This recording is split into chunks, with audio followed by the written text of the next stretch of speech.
A very good afternoon, welcome to Premier League Live here in LFS with me, Caoimhan Ferris. Great to have you with us for your Sunday afternoon here in the Premier League. And we start this afternoon at the London Stadium as West Ham United are in the bottom three and looking to get a big result this afternoon. Take on a Newcastle side who are winless on the road in the league this season. Two sides hoping for a positive result in their respective seasons.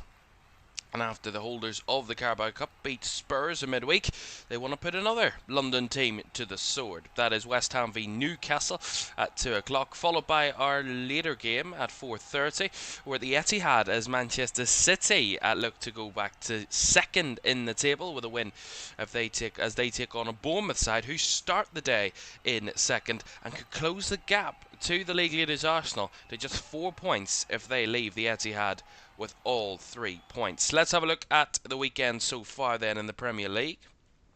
A lot of home wins on that roster. Brighton winning at home, Palace winning at home, Fulham winning at home, and Liverpool all winning at home from our 7 games that we saw across yesterday.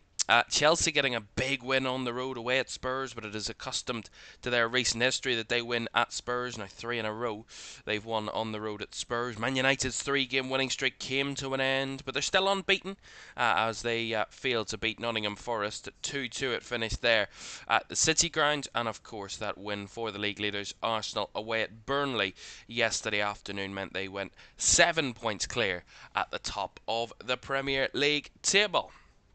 This afternoon, as I said, West Ham take on Newcastle, followed by Man City taking on Bournemouth. And then we round off our weekend of action on Monday night, tomorrow night, as we watch Sunderland take on Everton on the Monday Night Football from the Stadium of Lights.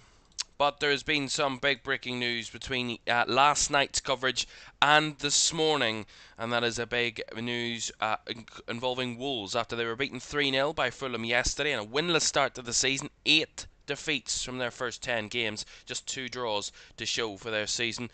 This is what has happened. Vitor Pereira has been sacked as the Wolves manager. It wasn't a massive surprise, but it is, it always is, a bit of a disheartener when you see a team kind of distance themselves from their manager. And this is the statement that Wolves put out this morning. Wolves have parted company with head coach Vitor Pereira after a winless start to the 25-26 season. Under-21s head coach James Collins and Under-18s head coach Richard Walker will take training while the club finalise the appointment of a new first-team head coach.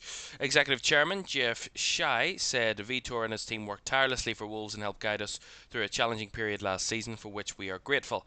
Unfortunately, the start of this season has been a disappointment, and despite our strong desire to give the head coach time and matches to find an improvement, we have reached a point which we must make a change. We thank Vitor and his staff for their efforts and wish them the very best for the future. All of his backroom staff, by the way, as well, for Vitor Pereira, has left the football club, and we'll talk more about that. Who could take charge at Wolves and what sort of situation they sit in when we analyse that a little later on at half-time in our game. But to focus on the task at hand here this afternoon, it is West Ham United against Newcastle United.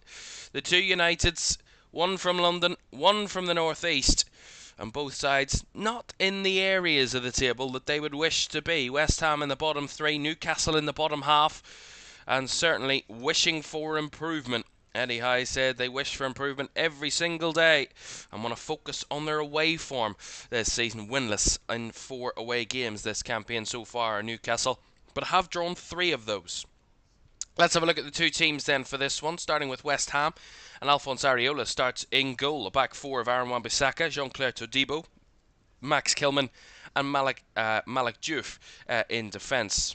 Freddie Potts starts in midfield, his first start for West Ham. He's alongside Mateus Fernandes. Lucas Paquetá's further forward in the 10. Crysencio Somerville's off the left. Jared Bowen, the captain's off the right. And Callum Wilson, the former Newcastle player, is leading the West Ham line. On the bench for the Hammers, Hermansen, Walker-Peters, Igor, Myers, Guillermo, Rodriguez, Magassa, Souček and Irving. For Newcastle United, well, their league form hasn't been the most promising, but a win against Fulham last week got them back to winning ways in the league and got them looking up the table. And that was compounded certainly with a League Cup victory in midweek. Nick Pope starts in goal, the back four of Emil Kraft with no Kieran Trippier in the squad for Newcastle. Malik Chow is alongside Sven Botman as the centre-back partnership with Dan Burn at left back.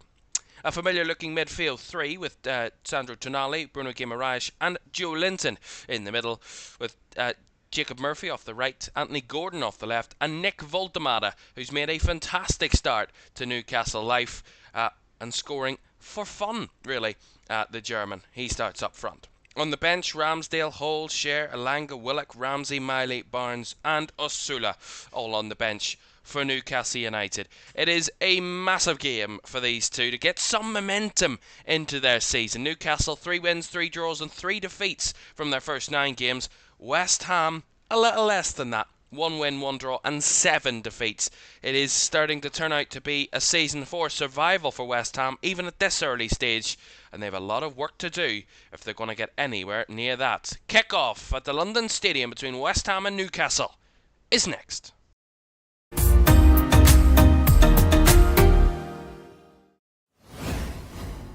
A very good afternoon. Welcome to LFS for this one here this afternoon. Our first game of 2 of our Sunday doubleheader this afternoon here in LFS. Sunday the 2nd of November. A new month and hopefully a new feeling around West Ham United. They will be hoping that they can push themselves up the table. They won't escape the bottom 3 today no matter what result. But they can certainly give themselves a bit of momentum to push on up the table in future weeks. For Newcastle United, they start the day in 13th. Unlucky for some, but Newcastle are hoping it will be a lucky number for them today and they can jump up into the top half.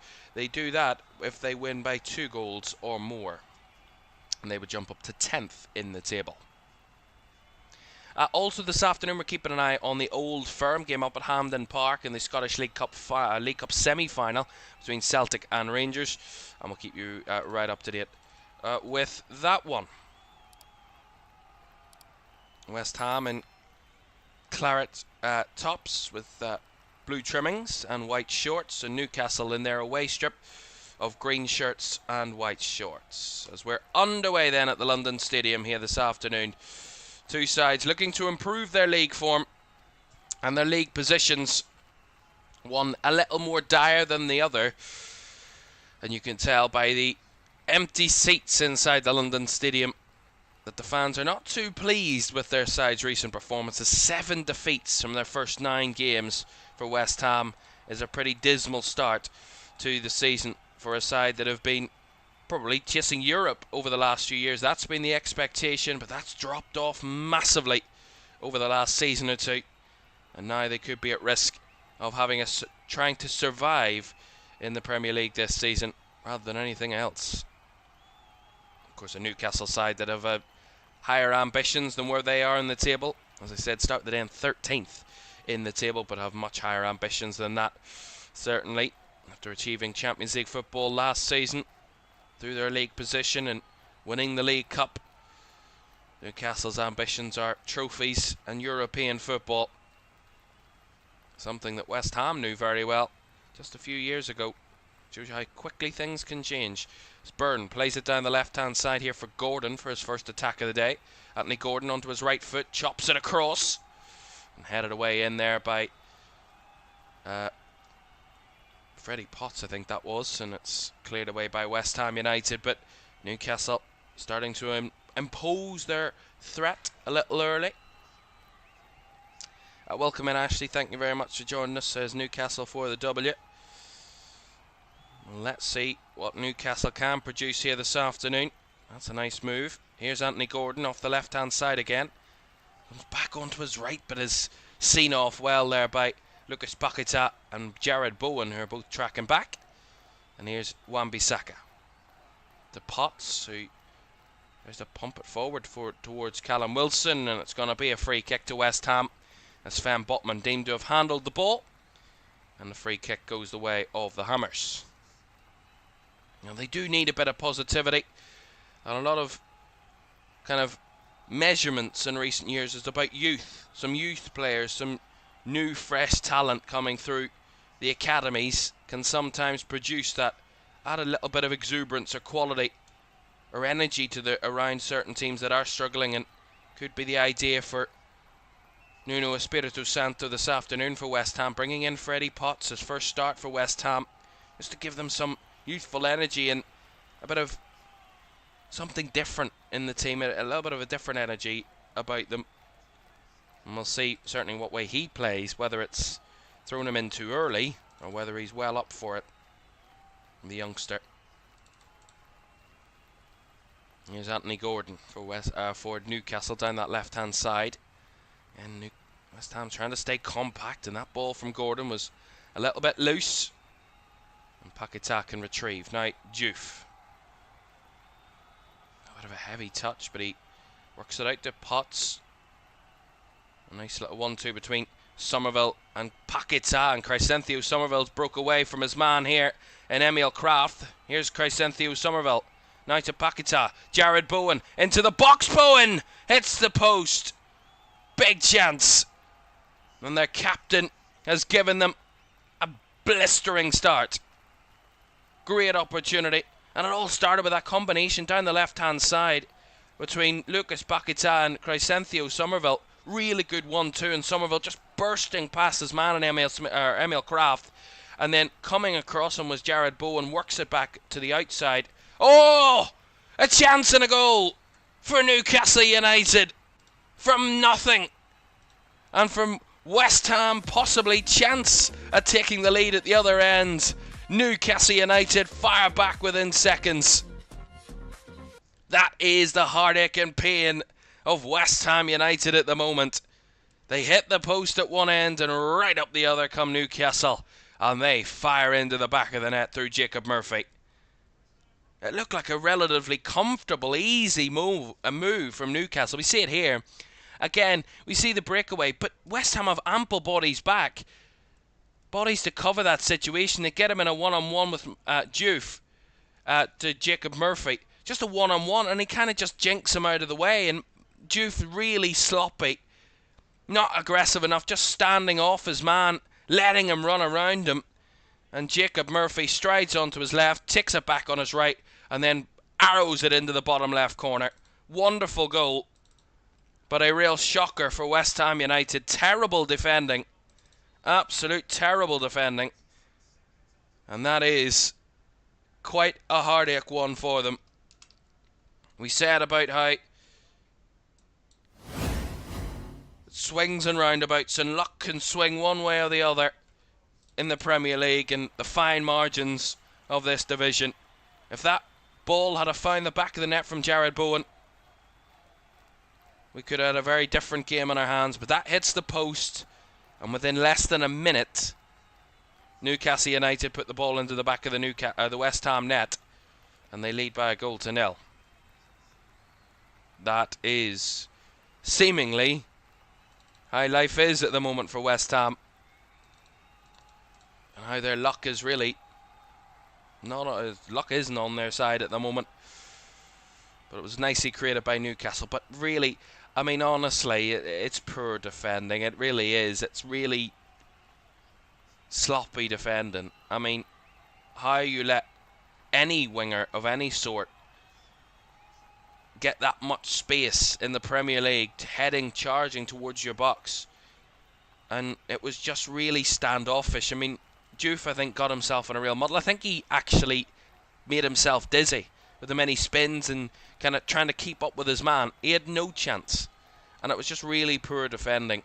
Really, really poor. But credit to Newcastle.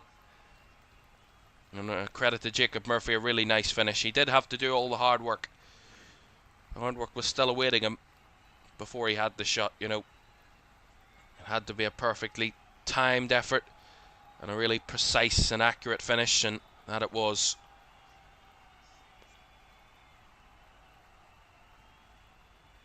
Long ball forward by Caoimhan, but that was nowhere near Jared Bowen, and out for a Newcastle goal kick on the far ends.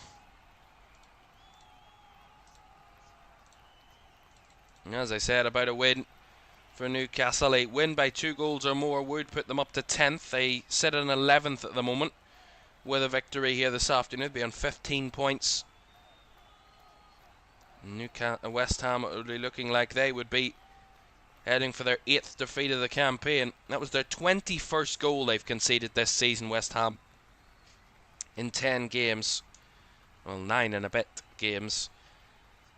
If it stays as it is, which I'm sure they're hoping, that they don't concede anymore, of course, but if it does stay as it is, that's 2.1 goals per game, and they've only scored 7 goals. So that is a really damning kind of measurement of kind of the lack of goals in the West Ham team, but the lack of defending as well. It is a poisoned chalice, a double-edged sword, whatever you want to use, whatever metaphor you want to use for it. It is not looking good for West Ham in this early season. Here's Max Caoimhan. Nice little flick by Wan-Bissaka out to Bowen. Again, Newcastle deep in their shape, with West Ham having some of the possession at the moment. Trying to fight back into this after the early setback. Paquetá, Caoimhan, very direct onto Matheus Fernandes. That was nice. Out wide to Bowen again. He works it back inside to Paquetá, who tried to poke it through the middle, but it's bounced through to Callum Wilson, who's trying to work an angle, and he forces the save off Nick Pope, and the clearance by Newcastle's defence. That was really good from Callum Wilson, really is exciting to watch there. Just got the ball, took a deflection off the chest of Joe Linton. It's not a handball, and then it bounces for Callum Wilson, and you can tell he's desperate to score against his former club. And he got a glimpse of a shooting opportunity, and he unleashed one at Nick Pope's goal and forced a good save out of the Newcastle goalkeeper. It's not that West Ham haven't threatened. That's 2 good enough chances within the first 10 minutes. But as we talked about, it's the inadequate defending that has them behind. Guimaraes to Murphy, pressured a lot more this time by Diouf. That was nice pressing there from West Ham, but Newcastle just up the tempo a little bit. And now Tonali switches the ball. Nicely cut out by Wan-Bissaka, but no one there for West Ham to sustain the possession. And Gordon gives it back to Botman. Guimaraes. Gordon. Took too many risks, gives it away. Wan-Bissaka with a nice step in, finding Bowen, and Wan-Bissaka down the right hand side. He cuts it back, Jared Bowen into the box. Bowen taken down. Penalty to West Ham United. Rob Jones, the referee, points directly to the spot, and it's a West Ham United penalty. Jared Bowen readying to take a shot, and was denied by Malik Chow's challenge. Knee-to-knee contact in the box as he was going to take the shot. It's a penalty all day long, a stonewaller. Malik Chow nowhere near the ball, takes the man out in a really good position to try and shoot. Jared Bowen, he was literally ready to shoot. And Malik Chow makes the challenge. Whether he makes any contact with the ball is another question. But Rob Jones will now be waiting on VAR's call. Whether Malik Chow got contact. If he got contact, then we have a different question on our hands. Our VAR this afternoon is Paul Howard. Never heard of him. So he's the one that's checking. Did he make contact? It doesn't seem like he did from that angle. Did he? See, you can't really see from that angle because it shows the ball, but it doesn't show his foot where the ball is.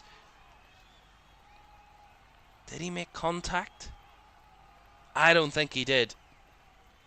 Personally, I think it's a penalty because the reason I would say that is it doesn't look to me like definitive contact on the ball, and he does deny a man from having a shot on goal. So I wouldn't go as far as saying denying a goal scoring opportunity, but what I would say is that they're going to overturn it, I believe, or the referee's going to have a look. The referee's going to the monitor. So I think they might overturn this, but I don't agree with that. I think it should be a penalty. But if they deem there's contact, then it's fair enough. But what they're questioning is whether there was contact on the ball from Malik Chow. If there was, then it's not a penalty. If there wasn't, then the penalty will stand. But that's what the referee, Rob Jones, is going to have to look at. I don't think that's a good angle. They're showing him an angle where the ball is actually blocking the foot of Malik Chow, and you actually can't see definitively whether there's contact there.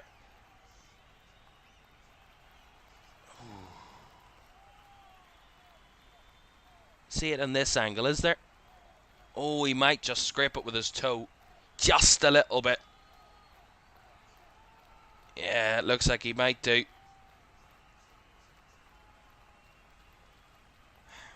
It is quite tricky.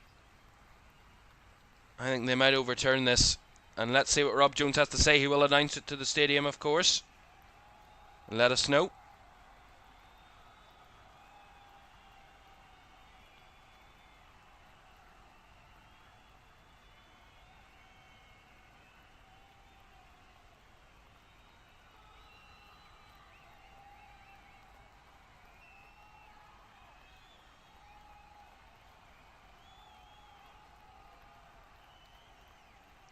So a drop ball, no penalty.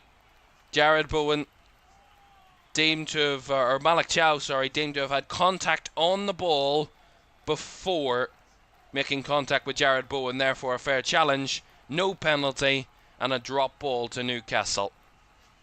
Big moment. But I think if he does make contact, which it looked like he made slight contact, I think it's a fair decision. Initially, it looked to me like a stonewaller. It didn't look like he made any contact and he took out the man. But when you see it from another angle, he does make some contact on it. And you can't penalise a player for clearing the ball. But I think it's a fair decision. One that the West Ham fans will not be happy about. But you got to say, though, it was another positive moment for West Ham where they broke down the right side. It was a good combination between Wan-Bissaka and Bowen. They broke well and they got into a good position to have a shot. So they do look a little bit more of a threat in front of goal, certainly this afternoon. On a couple of occasions where they have already tested Newcastle's goal. Callum Wilson with a shot, hitting the post with Jared Bowen, and then that penalty claim as well. So they have been threatening the Newcastle goal. But here comes Anthony Gordon now down the left hand side for the visitors. Well challenged by Mateus Fernandes, and Aaron Wan-Bissaka takes it away.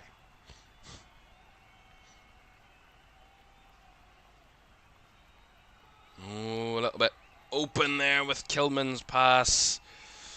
Luckily Newcastle can't make any inclines with it. Well, I wouldn't actually know what they're thinking, but what would you be thinking at this rate? If you're a West Ham fan, you would feel pretty hard done by, but at the same time, I think it's a fair decision. It is a fair decision. VAR doing its job, letting the referee know that there was contact and that he should go and have a look. And the referee overturning his initial decision.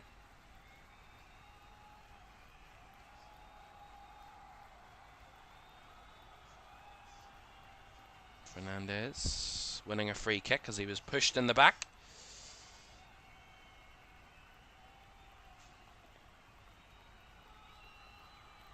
As he says, who do you think will win? I think it would be a good game. I think Newcastle will have a lot of quality, and you know, you would expect them on paper to have the better quality.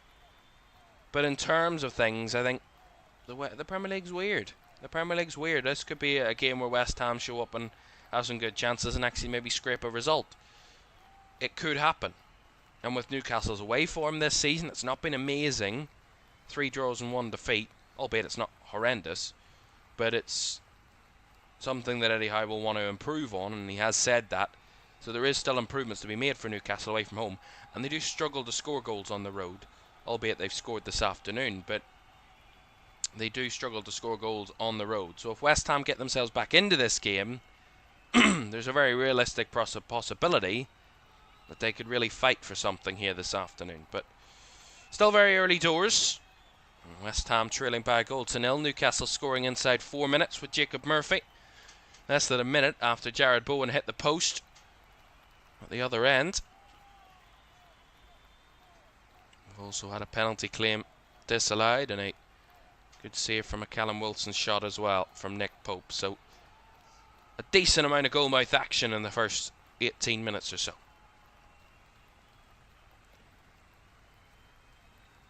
Tonali back to Chow. Plays it straight through to Voltemada. Nick Voltemada's broke away with the ball here. Murphy again! Forcing a good save out of Alphonse Areola. Behind for the corner. Yeah, really nice there. Good direct ball from Chow into Voltemada. And a little bit of a muddling up in that very congested area. And Voltemada does really well. Just lays it out wide to Jacob Murphy, who's already had some joy in this game. And he has a shot well saved by Areola and parried wide for the corner.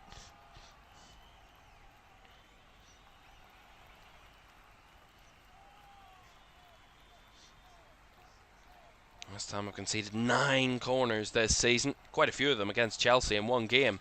Corner delivered in. Up and all the way through and out the other end. Here's Anthony Gordon to deliver it back in. Head away again. Murphy with range. Cleared away once more. Gordon will ping it forward again. Everybody stayed up there for Newcastle. Byrne gets ahead to it. Cleared away by Potts. Then away by Paquetá.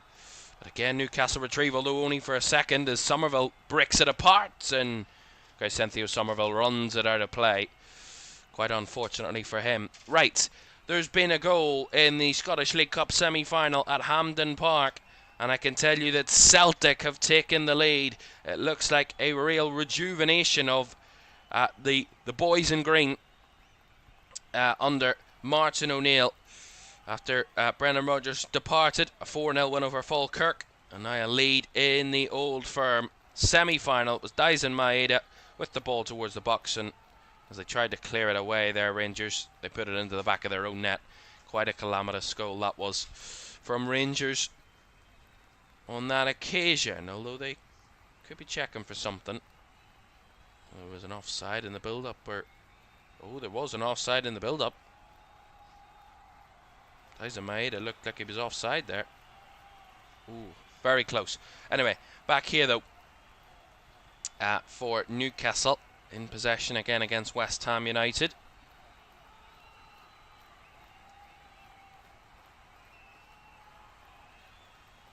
And the decision is no goal at Hampden Park.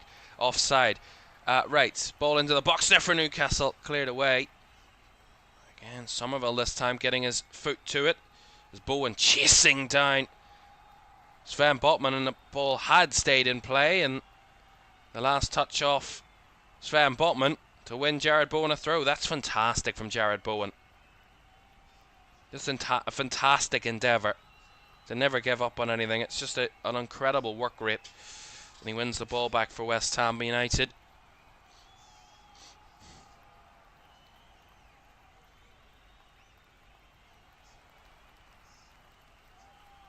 Freddie Potts and Sandro Tonali in a collision there. We'll see. Yeah, a little late there. Potts had the ball, it was gone. He just tried to slide in to keep it against Tonali, and Tonali stayed down.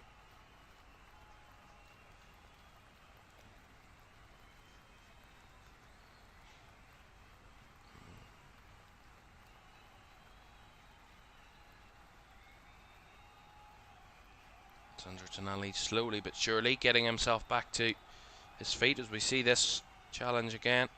I mean, it's not anything malicious. It's actually quite good from Freddie Potts there. Gets all the ball. It's just Tonali's a little late in the situation and ends up being collateral damage. But no issues with that.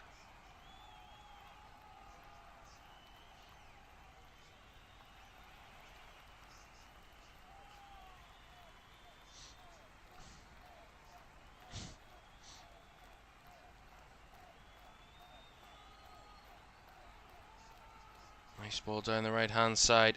Flicked by Bruno Guimaraes to try and work it into the box, but cleared away by Diouf and out for the corner.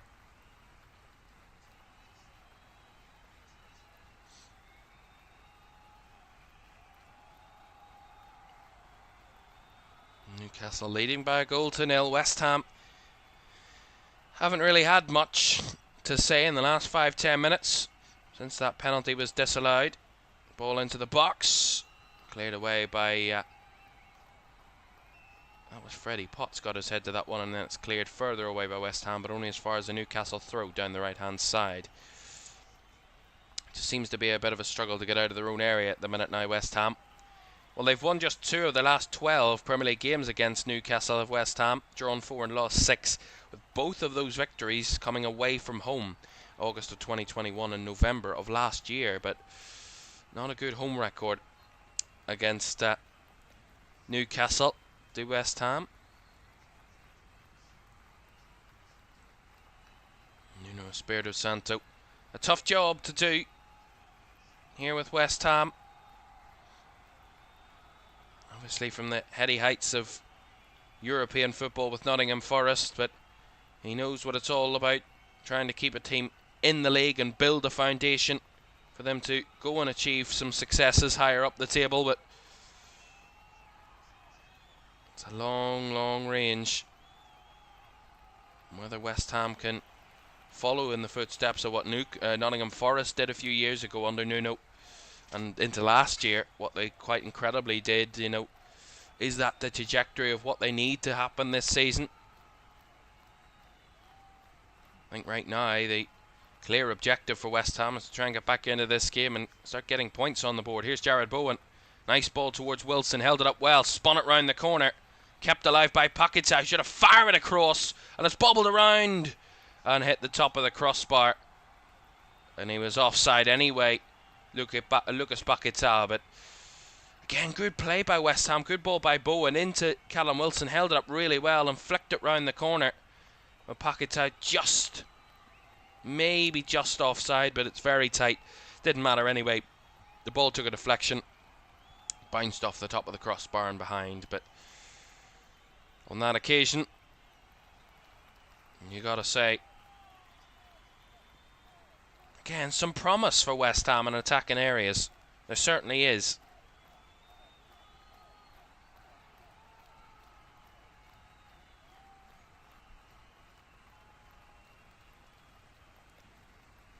Oh, given away again by Newcastle deep here.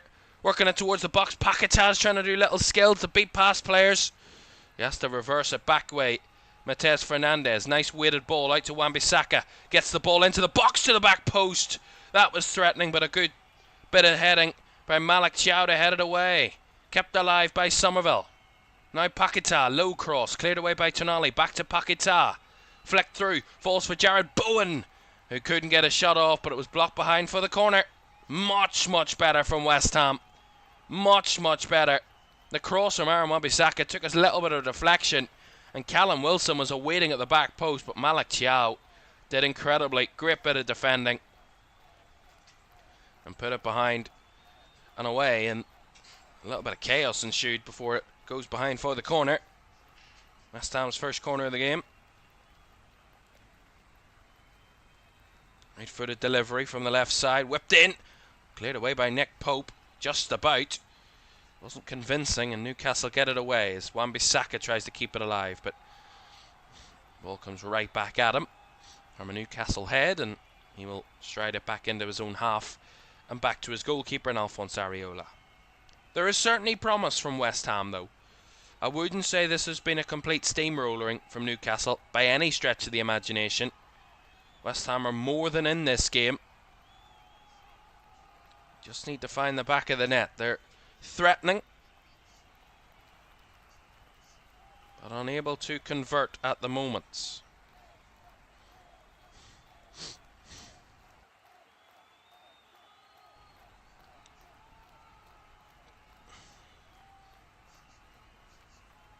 Here's Freddie Potts.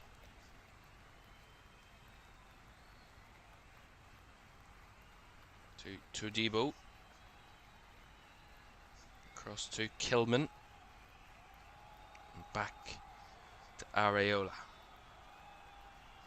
Fired forward by Areola. Chested by Paquetá. Nicely controlled by the Brazilian. And laid it off well. Nice movements from West Ham. Here is Matheus Fernandes. Lays it to Kilman. Out wide it goes to Wan-Bissaka down the right hand side. Back inside to Fernandes and across to Potts. Now Paquetá. Good movement from West Ham as Paquetá's ball kept in play by Diouf. Diouf with a first time cross. Punched away by Pope, but he's not got it away. And Callum Wilson was in there as well as Somerville, and neither of them could get a shot off. But that is much better again from West Ham. Applying pressure. Asking questions of the Newcastle goalkeeper. And certainly showing some energy in an attacking areas in this game so far. Somerville lays it out wide to Diouf. Back to Crescencio Somerville.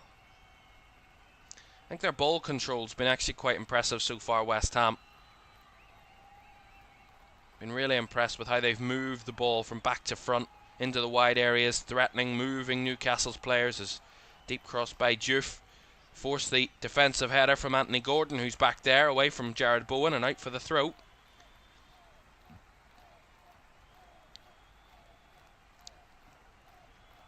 A goal at Hampden Park. Celtic leading by a goal to nil now. A goal from a corner has given Celtic the lead in that one. So they lead once again. That does stand. As here is Somerville breaking, tackled and brought down around about the edge of the D, and it's going to be a yellow card handed out as well to a Newcastle player, and I think that's Sandro Tonali, is it? Or is it Bruno Guimaraes?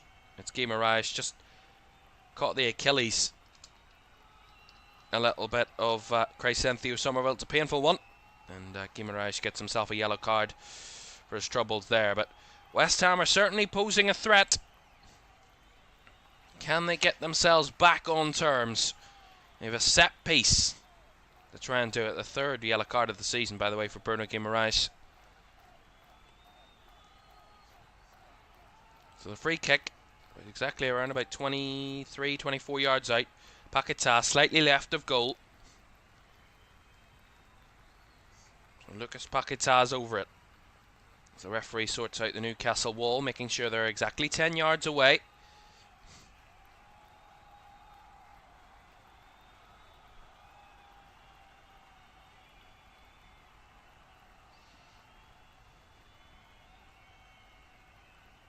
West Ham need a bit of magic.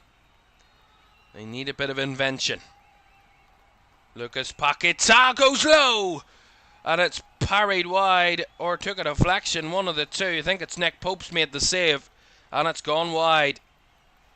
Low, hard, bottom corner was the target for Paquetá.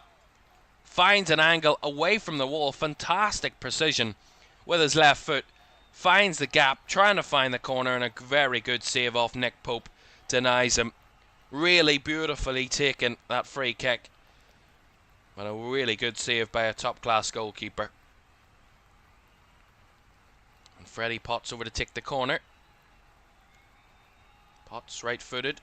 Lofted to the back post. It's come to Somerville on the edge of the box. Junks onto his right foot. Has a go. A goal. And got a deflection on the way through. Another West Ham corner. The crowd are loving this at the minute. Their team showing a lot of promise.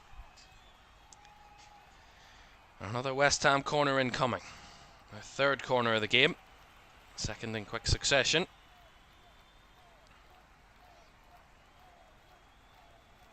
Another Potts corner, right-footed, lofted a little lower this time, and the header is pushed over the bar by Nick Pope. Max Kilman with the header. Again, really good delivery, floated delivery by Potts, right onto the head of Max Kilman. Gets away from his man, free header. And it's a very good save, but a great chance. I don't think Nuno can believe it. Here's Freddie Potts again, lower this time. And it's much easier for Newcastle to defend and clear away. But it will be a West Ham through. They just can't seem to get out at the minute, Newcastle. Fair play to West Ham. They fought back into this game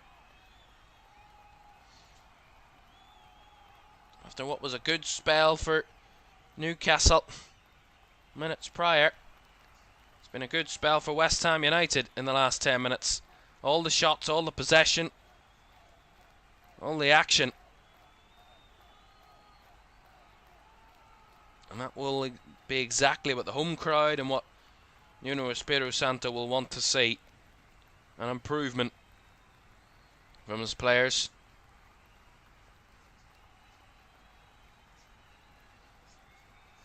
Taking his time there with the throw in is Emil Kraft, which frustrated the crowd, but nonetheless Newcastle surrender possession. In any case, long kick by Areola. Nicely held up by Wilson. Ball flicked in behind. A little too much pace on that one for Somerville to get anywhere near. And it goes behind for a goal kick to Newcastle. Well, the positive for Newcastle to take out of this moment is the fact that they've had such a tough spell, a bit of defending to do, a good bit of defending to do, and they haven't paid the price. They haven't been punished. They haven't been pegged back, and if they can ride through this little strong spell that West Ham have been in, come out the other end of it still leading, they'll be more than happy. At the minute they can't really get anywhere near the West Ham goal, the Newcastle players. It's Areola clearing long again, trying to find his man to try and hold it up, and Callum Wilson, who was wrestled to the ground, wanted a foul, and Rob Jones saw no issue on that occasion. Sven Botman back to Malik Chow, cleared away into midfield, picked up by Freddie Potts and brought down for West Ham. Potts, Paquetá, Potts, Diouf wide, lays it down the line for Somerville. A one-on-one battle with Kraft. Somerville with his pace gets there first. Somerville lifting it into the box, punched away by Pope, brought down by Fernandez. Now Paquetá shoots. Oh! Fantastic from Lucas Paquetá. An arrow into the bottom left corner. A touch of absolute class from Lucas Paquetá. And it's exactly what West Ham have deserved. A bolt from the blue is what they say. Well, an absolute wonder of a class goal from Lucas Paquetá from range. Again, it's Somerville in those one-on-one battles. He takes his man out of the situation. He puts the ball into the box, pressures the goalkeeper. It's punched away by Pope. It's beautifully brought down by Mateus Fernandez. But all of that pales in insignificance to this finish by Paquetá. 20 yards out, gets it onto his left foot, rolls it past the defender and Bruno Guimaraes in his way, and absolutely rockets it into the bottom left corner. Pope can do nothing about it, and West Ham level the game. West Ham United 1, Newcastle 1, and it is exactly what they have been pushing for, West Ham. 1-1.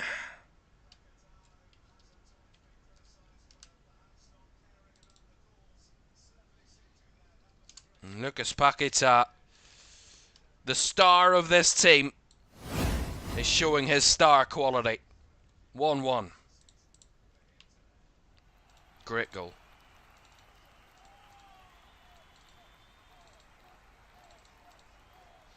And it's only what West Ham have deserved, really. They've dominated the last 10 minutes of this game. They've been all over Newcastle, and how they hadn't scored prior to getting the leveller was quite a little bit of a shock, but they've got themselves on terms. Now they want to kick on, but Newcastle want to respond quickly as Anthony Gordon with a chance down the left. Nicely caught into the hands of Alphonse Areola.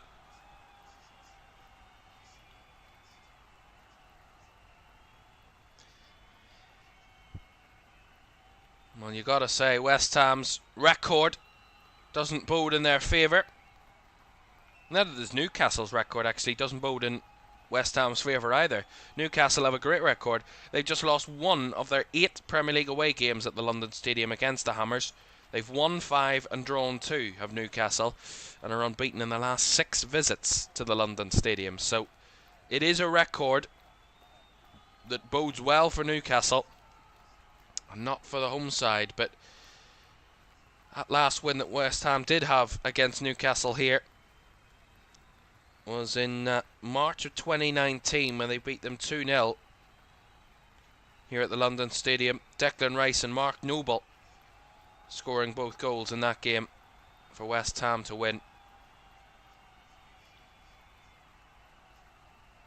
And that is down as their only win at the London Stadium against Newcastle in the Premier League. And they've only actually picked up a total of 5 points at home against Newcastle. Other than that win, they've drawn on 2 other occasions. In February of 2022 in a 1-1 draw, and in October of 2023 in a 2-2 draw. So West Ham have a torrid home record against Newcastle. Certainly in terms of picking up points. All sorts has happened in the Old Firm at Hampden Park. There's been a red card as well. We'll get to that in a moment, because here come Newcastle. Anthony Gordon! Good save by Areola. Forced into action and made the save. See it here again. Good play down that right hand side by Newcastle. Good ball across. Really good ball by Bruno Guimaraes. Across, finding Anthony Gordon in it, dipping a space. And as he picks up that pocket of space, he has a go with his right foot. And a good save by Areola tips it round the post. And another Newcastle corner.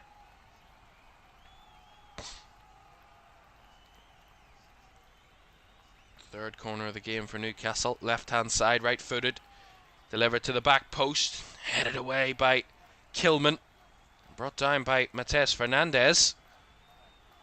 He recycles it back to Diouf, who will fire it long. With options now up the field, and Callum Wilson and Somerville, but nicely defended by Kraft. Oh, the second ball brought down by Lucas Paquetá. Trying to arrow it to find Somerville, but nicely cut out, and out for a West Ham throw. Paquetá, Diouf there wanting a throw, but no touch. He had the last touch. Throw into Newcastle. Right, to that game at Hampden Park between Celtic and Rangers at the moment in the Old Firm League Cup semi-final at Hampden. There's been a red card. Celtic lead by a goal to nil. Johnny Kenny with the goal from a corner. And now it's got worse for Rangers. Thelo Asgard has been shown a straight red card in that one. So now Celtic lead by a goal to nil and also have a man advantage. So it is all going swimmingly for Martin O'Neill's Celtic, but not too well for Danny Roll's Rangers. 1-0 to Celtic. Here though, it's West Ham 1, Newcastle 1. And a very well-deserved leveller that West Ham got, and probably could be arguing they could be in front. The way they've played is a shot from range there from Murphy. It's just over the crossbar. It's a good distance out, that one. Had a go and it was over the crossbar, but I think West Ham have done really, really well here. I'm actually quite impressed with how West Ham have played in this first half. I think they made a poor start. It was really weak defending for the goal for Newcastle. But they've been creating chances. They've been moving forward. They've been testing the goalkeeper on multiple occasions. And they've shown a lot of promise and energy in this game, West Ham. And actually, if this is a performance that could continue, I'm sure Nuno Espirito Santo will get a lot more out of his players, and they will get a lot more out of their games at West Ham if things continue like this. But a long way to go in this game. Still only in the first half. A reminder for you, though, this is only game 1 of the day. We have another game coming up for you a little later on from the Etihad of Manchester City, hosting Bournemouth from 4:30 this afternoon. I hope you can join us for that one. It's a battle for second place by the end of the weekend. City would take second if they they win that game. Bournemouth start the day in second and could close the gap to the top table toppers Arsenal if they were to win or get a draw at the Etihad this afternoon. Corner here to Newcastle, or is it a throw-in?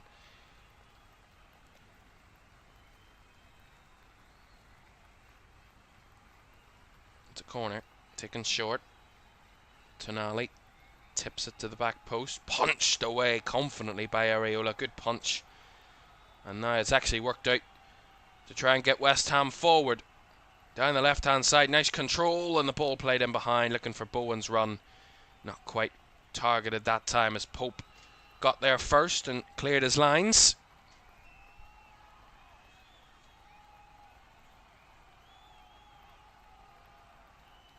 You've continually looked a threat, though, of West Ham in this first half.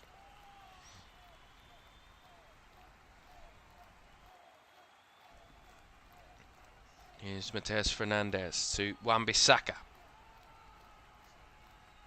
Back to Mateus Fernandes. Down the line to Wan-Bissaka again at the byline. Try to get it across. Just lost his balance there. Aaron Wan-Bissaka. Straight out of play for a goal kick.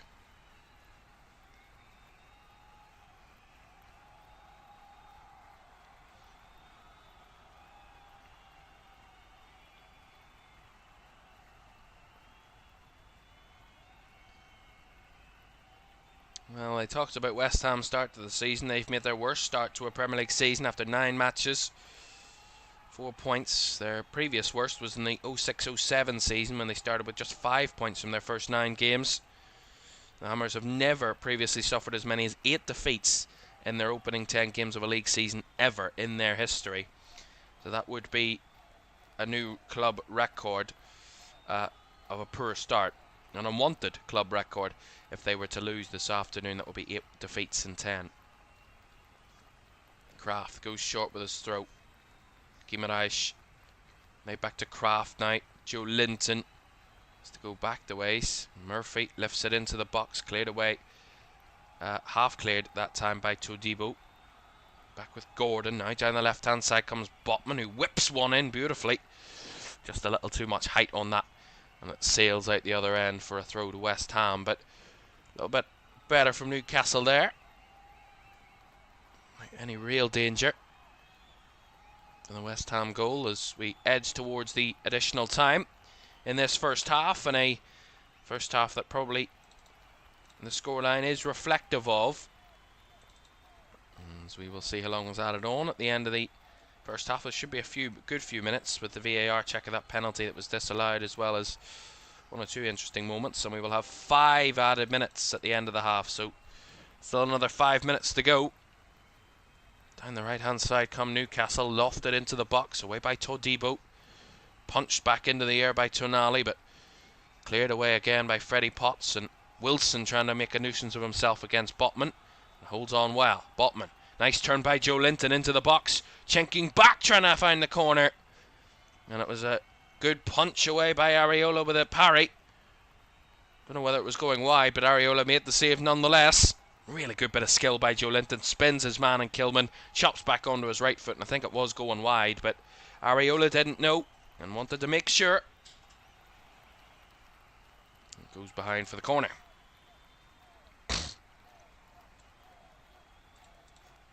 Corner delivered in, right footed out swinger. Cleared away by Caoimhan. And there's going to be a free kick to West Ham anyway.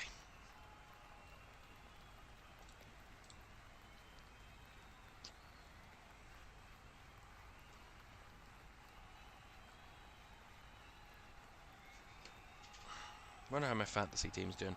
I don't know if I have anybody in my fantasy team in this game. Or do I? I do. I have Fabian Schär. Well, that's not good for me, is it? He's not playing at the minute. I don't know if he will play. That's not great at all for me. I do have some players for the rest of the weekend. I'm not going too badly with my fantasy team this weekend. Mo Salah certainly helped, captaining Salah, getting a goal yesterday. Nice flick by Gordon. Not quite finding its target, but Gordon does well to keep it alive to Voltemata. Haven't heard much of Nick Voltemata in the first half. He's been kept quiet by West Ham. Good battle there with Gordon and Kilman, and Max Kilman winning a throw-in for West Ham. And look at that for stats. As even as it can get. 6 shots each, 4 on target each, and 50-50 possession. It is as reflective as it can be, the scoreline. It is literally split down the middle, exactly even. As you look at the stats on that right-hand side of your screen, there's a lot of black there, and that shows they're exactly even.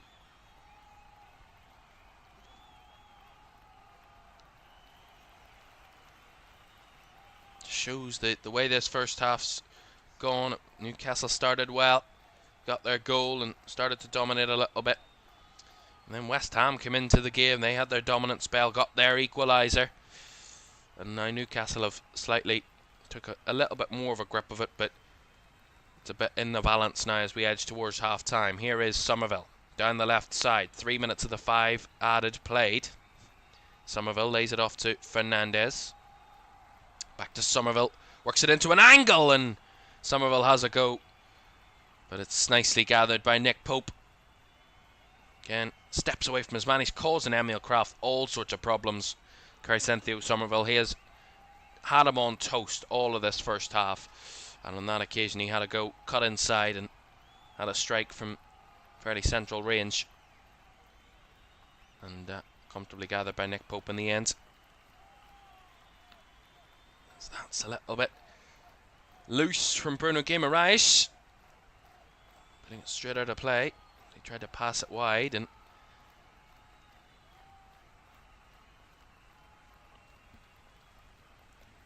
one or two moments for Newcastle to think about at half-time. Here's a chance for Caoimhan Ferris, trying to lay it across. It's an own goal, and West Ham United lead. A terrible own goal. Sven Botman. How unfortunate indeed, but West Ham United benefit the most. We talked about how luck wasn't really on their side and hasn't been. Well, it was on their side there.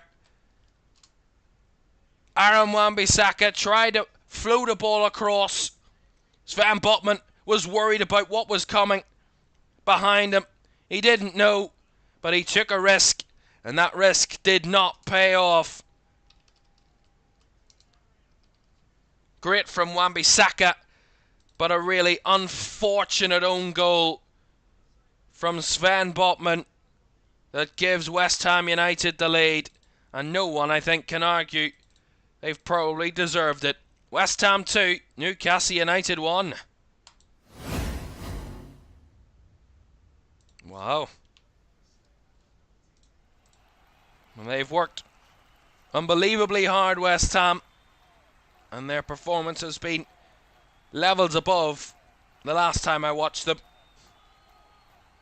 And at half-time, as the whistle's just gone, or actually they're going to do a restart for the goal again.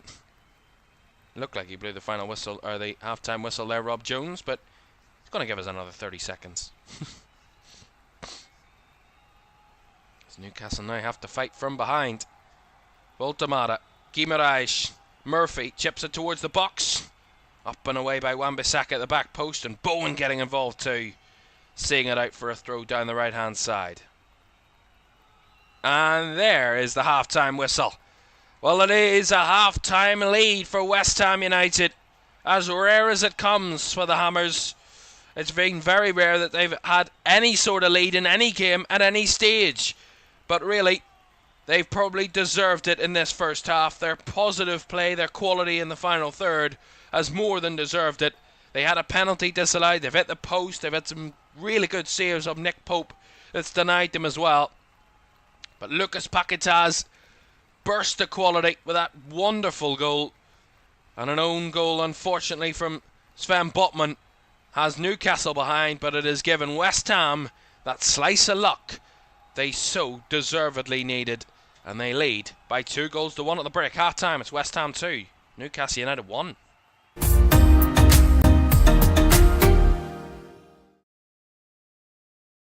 Your one last kick. This is gonna be it. This is the moment. Vicario kicks this. And Liverpool are there. Liverpool are Premier League champions. And there it comes. Crystal Palace, for the very first time in their history, are FA Cup winners. Oh, he's found the net. Oh, what a goal! Kvaratskhelia is through, wants to add a fourth, and does so. Ahmad, oh my goodness me! That is absolutely unbelievable. Rice again. Oh! You thought he couldn't beat the first one. He's gone and bettered it. Another whip ball in. The header is in by Virgil van Dijk. Incredible.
Welcome back to Premier League Live. Half time, it is West Ham United 2, Newcastle United 1 here on LFS. Good to have you with us for this one this afternoon. Thanks all for joining us. Do remember, don't forget to like, subscribe and turn on post notifications. If you hit that like button, it does massively help us.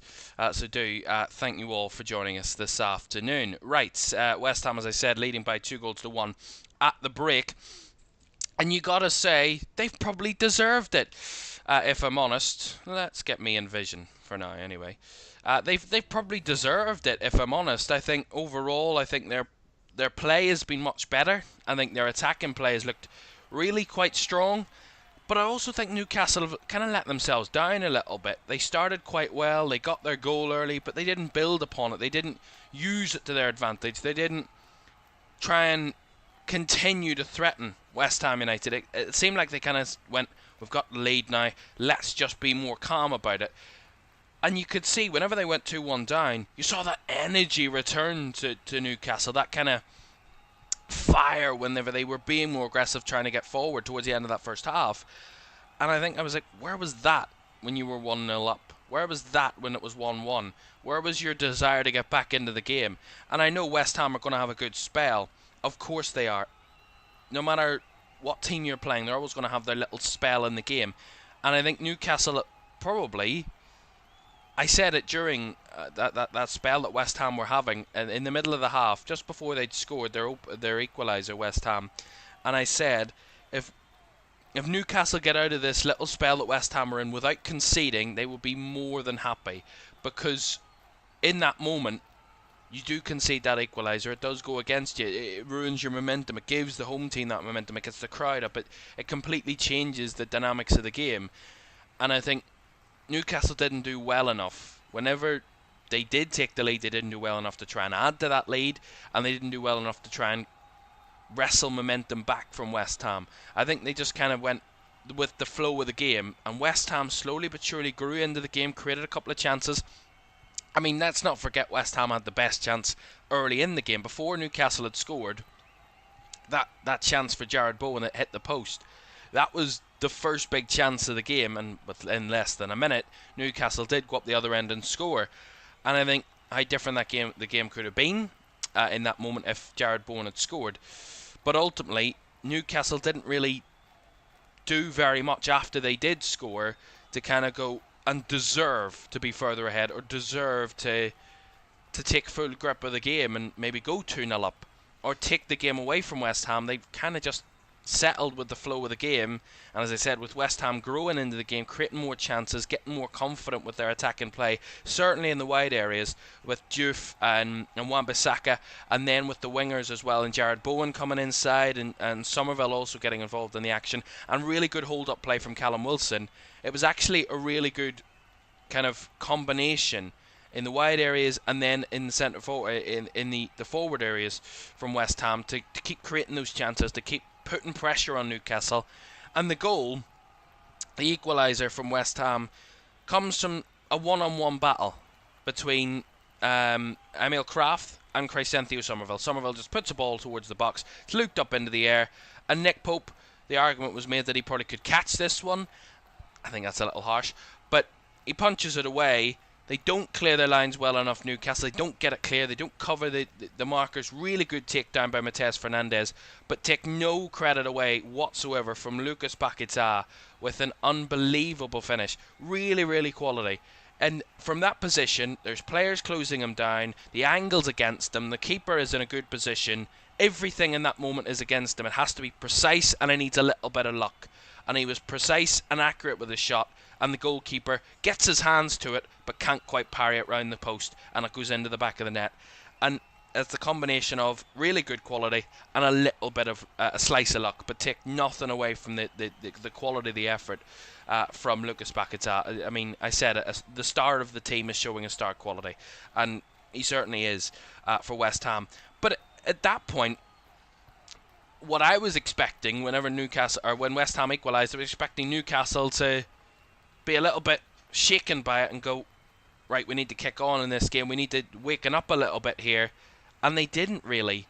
And it was actually quite disappointing in the fact that course, at the end of the day, I'm a neutral. I don't really care who wins this game. If I'm honest, it's not going to change my emotions for the weekend.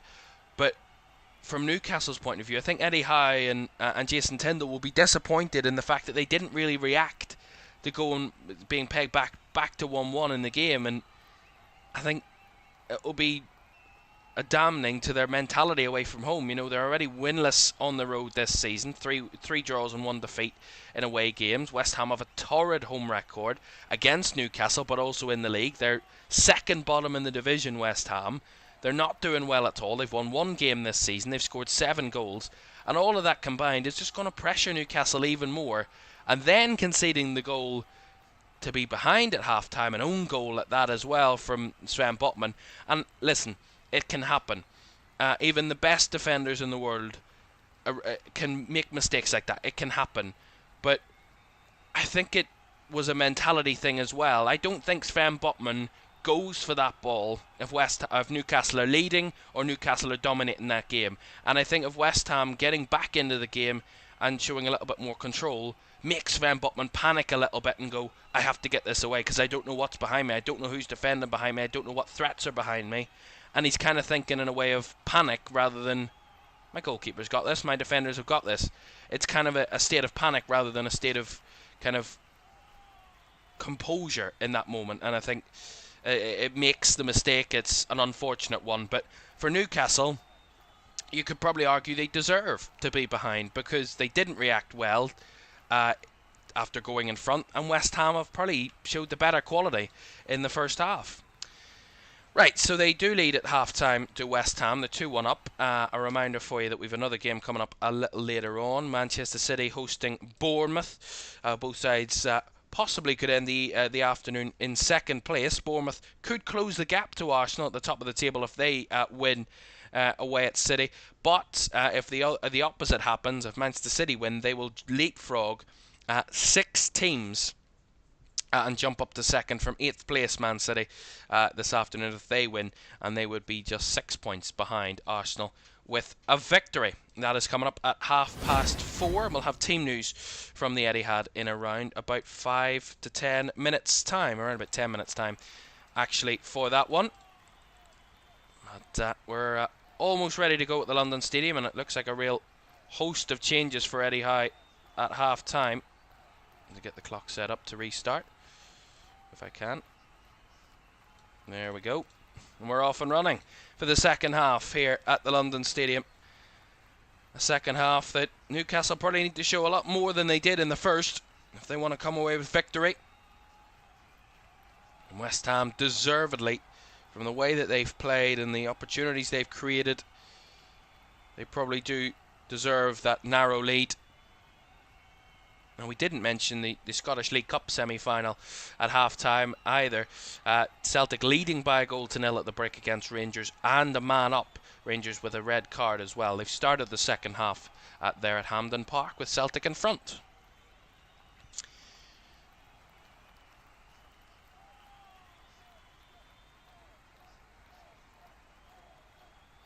So here is... so I'll tell you about those changes for Newcastle, by the way. So Emil Kraft has been taken off. He's been replaced by Fabian Schär. So Malik Chow's gone to right back. Schär's alongside Botman in that defence. Jacob Ramsey's come on for Anthony Gordon at left wing. And William Osula has come on for Nick Voltemade up front for Newcastle. So 3 changes at the break for Eddie Howe. So clearly not happy with his team and the way they played in that first half. And he has rung out the changes in all 3 areas of the pitch. Good for my fantasy team, though. Fabian Schär getting into the game. Gets me a point or 2 if he gets his minutes and nothing more.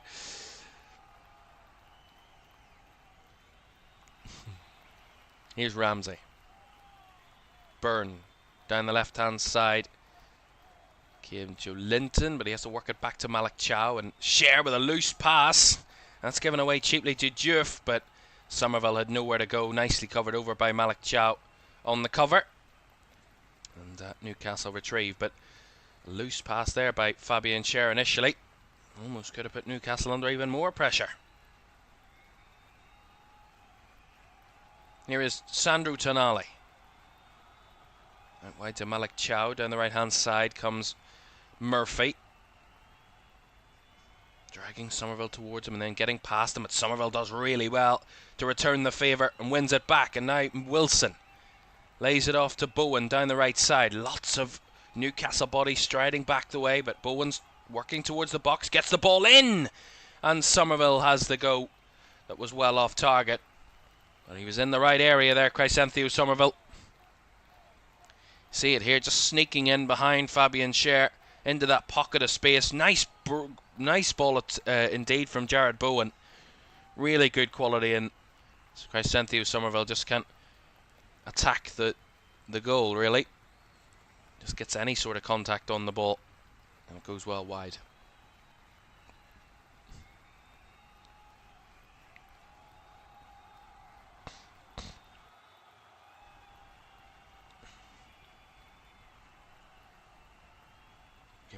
No one to lay it off to.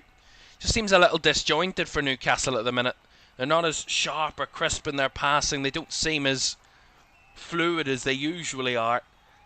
Certainly in that midfield it looks very disjointed at the minute, and West Ham trying to crowd that area out, making it more difficult for Newcastle's midfield to have any sort of impact in this game. And as you know, as everybody knows watching Newcastle, that's the engine room. That's where everything is produced from. That's a ball into the box. Away from Asula by Todibo. Back it comes to Aaron Wan-Bissaka, who has to clear his lines. And Paquetá doing just enough. And Kilman firing clear. Both sides battling for possession at the moment as Jared Bowen does really well. Holds off Dan Burn. And back to Aaron Wan-Bissaka. Potts on Bissaka. Gets rid. Chow does well to play a first time ball, but to absolutely no one in green. And it's all the way back to Alphonse Areola in the West Ham goal. It's a lack of threat at the minute from Newcastle. One thing that is key about their games away from home this season, before today, there had only been 3 goals in Newcastle's games away from home this season. They've played 4 on the road, and they have only scored 1 and conceded 2. They have matched that in this game alone already. It shows how starved of goals Newcastle have been away from home this season. Just the one before this game. A couple of 0-0 draws in there as well, including a 0-0 draw with Aston Villa, if you remember that game at Villa Park, where they dominated the game. Newcastle, they had the extra man as well in that for a long period of the second half and failed to convert. But here's Caoimhan Ferris trying to work it into the box, cleared away. And of course that was a time when they had no centre forward, Newcastle.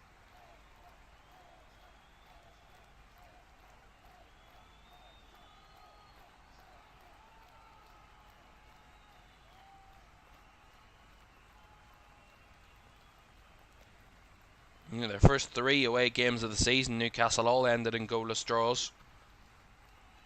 First away game that had a goal in it this season was their 2-1 defeat away to Brighton. It was in late October, just a few weeks ago, and that's up until this game.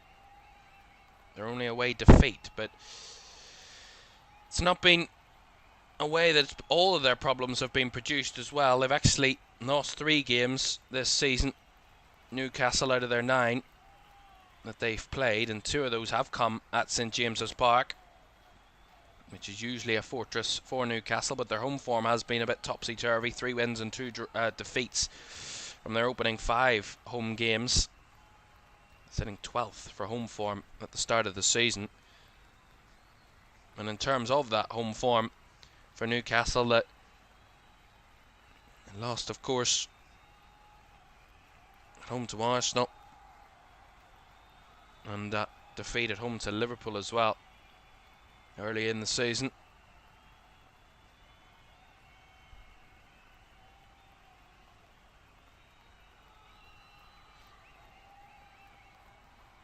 You got to say, the Premier League has been the only real issue for Newcastle. They've started really well in the Champions League. They've done really well in the League Cup as well. Some very good results in that. And it seems to be the league form that is suffering at the minute for Newcastle. Well, here's Crescencio Somerville. Caused more suffering to Newcastle. Ball across. Took a little bobble as it was caught by Nick Pope. As I was saying, in the Champions League, they're doing pretty well. They sit 8th in the Champions League, won 2 of their first 3 games. In the Champions League, lost the other 1. Some big results on that as well. And then, of course, the League Cup victory in midweek, trying to defend their title of the Carabao Cup. A 2-0 victory over Spurs on Wednesday night. Saw them winning by 2-0. Nick Voltemada and Fabian Schär on the score sheet to help them into round 5, the quarter-finals. Here's Murphy. Nice little threaded through ball, finding Osula down the left-hand side. A bit of space here for Newcastle. Osula into the box, onto his right foot, and has a shot. Don't know whether it took a deflection, but it's gone that far wide that it's gone out for a throw-in to West Ham on the far side. So that was quite a poor shot in the end from Will Osula. And he's caught Matheus Fernandes in the process, so he's gone down.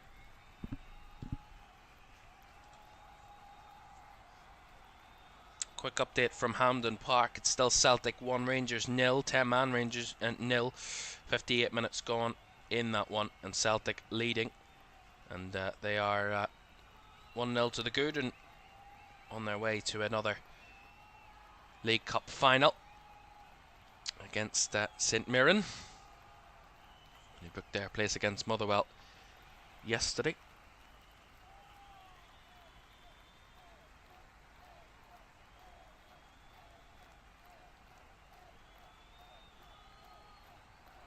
Here is Dan Burn. Burn challenged by Wan-Bissaka, but the referee says advantage played as Newcastle still had the ball, and well done by Matheus Fernandes there to step in and put it out for the throw-in.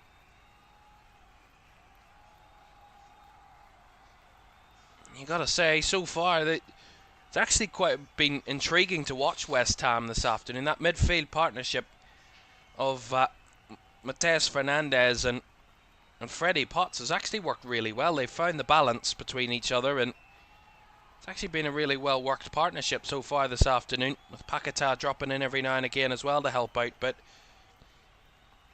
you got to say, West Ham have looked more cohesive in the centre of the pitch than Newcastle, which is a bit of a surprise. But young Freddie Potts is producing and performing. 22 years old. I say young Freddie Potts, he's older than me. 22 years old. I was on loan at Portsmouth last season. That was Freddie Potts. He scored 1 goal, got 4 assists in his 37 games in the Championship with Portsmouth. It's his first start in the Premier League this afternoon. He's already made 4 appearances prior to this, but this is his first start this afternoon for West Ham. Well, interestingly, since the start of the second half, it's Newcastle that are dominating the possession.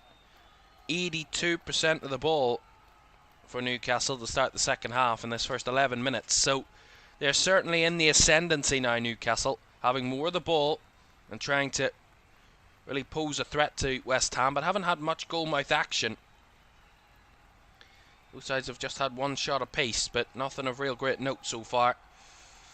There's Osula making the run in behind, but got a bit dangly as he worked in behind there, and the ball goes behind for a goal kick. Well, they're very vocal now, the West Ham fans. They've been very vocal in a negative sense over the last few weeks, but seeming more positive, as they've seen a more positive performance from their team. Reminder that if West Ham do win today, They'll not move out of the bottom three. They'll move up to 18th in the league table, and they would be just 3 points behind 17th place Burnley. So they aren't out of reach. Burnley, if they win today, West Ham, and can put a string of results together, could be on the up. And who do they play next? Burnley, at home. If they win today and then win against Burnley, they could be out of the bottom three within 2 weeks. That's in a best case scenario. Here's Paquetá holding off the pressure well. And getting a bit of space here, Paquetá, as he plays it back to Jean-Claire Todibo.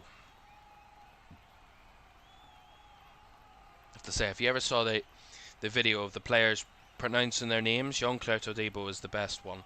Jean-Claire Todibo. The way he says it so aggressively. Love it. Anyway, it is 2-1 to West Ham, 58 minutes gone. It looks like there's some movement on the West Ham bench. Thomas Souček is getting himself ready to be entering the fray very shortly.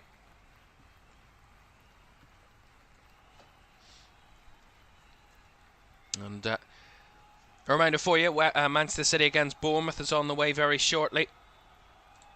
That's at 4:30 this afternoon. We do have team news in, so we'll tell you about that in just a second, but that's a 4:30 kickoff as Newcastle break forward here. It's Guimaraes into Willis-Sula, trying to work an angle to create a shot. Lays it back to Tonali. Now feeds it out wide to Byrne. Byrne going for the cross, blocked by Wan-Bissaka. Behind for the Newcastle corner. The first corner of the second half. But Jacob Ramsey's gone down, only brought on at half-time. And he's gone down holding his left ankle at the moment, Ramsey, but he's going to be helped back to his feet. Might have hurt himself just a little bit. Doesn't look like it's a major issue. And Ramsey's back to his feet pretty quickly. So corner to Newcastle, left-hand side. This corner. Right-footed delivery, lifted into the box, punched away by Areola. Very convincing goalkeeping. He's done well on a couple of those punches today. He's had to make a few punches today, Areola. And he's been very confident on all of them. As West Ham are going to make a change here. It's going to see the end of Callum Wilson's day. He won't get his chance to score against his former club. At least for today anyway. So he's off. And coming on in his place will be Thomas Souček. As I was just keeping an eye, there was Diouf was down there.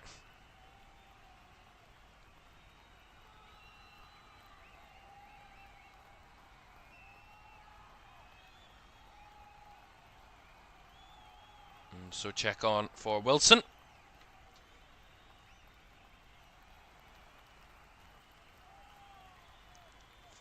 Thomas Souček, a real battler in midfield.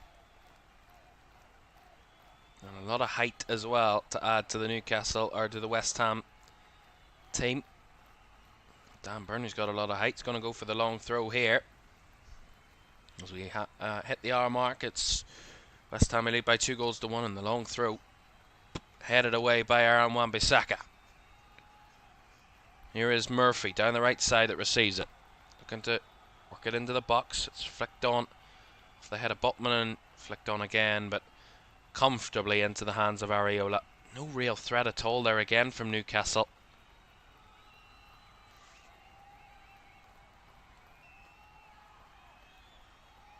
Paquetá.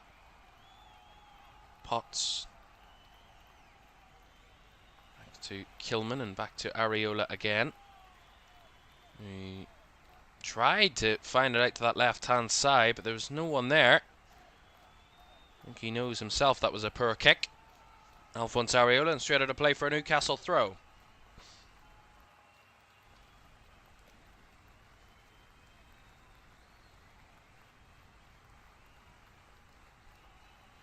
Here is Fabian Schär. Guimaraes. Back again from Joe Linton. There's not many options, not much space for Newcastle to try and exploit here. They've had a lot of the possession, but Hasn't really helped them in their attacking approach so far. Here's Malik Chow to Murphy. Again, a good press from Carcentho Somerville, but a little bit too forceful, says the referee.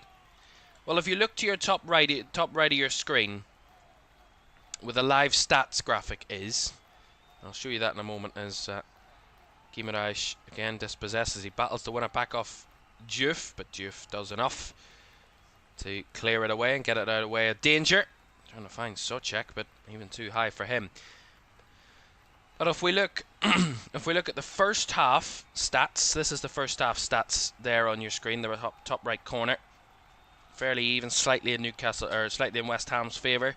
Into the second half, the possession, as you can see here, you'll not be able to see it, but the possession is the first line on that stats graphic. The second one is the shots. No shots on target, no big chances, just one shot apiece for these two teams. So there's very little between them at the moment, at this moment in time, and that just basically shows that despite having more of the possession, Newcastle, that it's not really up their ability in front of goal and giving them more threat in front of the West Ham goal. Certainly hasn't at this moment in time. And because of that, right on cue, Newcastle are going to make another change. Going to be change number 4, and Eddie Howe is going to be bringing on Harvey Barnes in a moment. Areola's kick is targeted towards Souček's head, but felt the pain of that one. And you got to say, for Newcastle, we talked about their winless start on the road this season. It's not just this season, they're actually winless in their last 7 away Premier League matches, are Newcastle. Drawn 4 and lost 3. They failed to score in 4 of those games. Of course, they've scored here this afternoon. They last had a longer away winless run between August and December of 2021, when they went 9 games away from home without a win. And they're going to have to try and change that, and they're going to bring Harvey Barnes on to try and help that. And Sven Botman is coming off, so maybe back 3? Are they going to go to a back 3?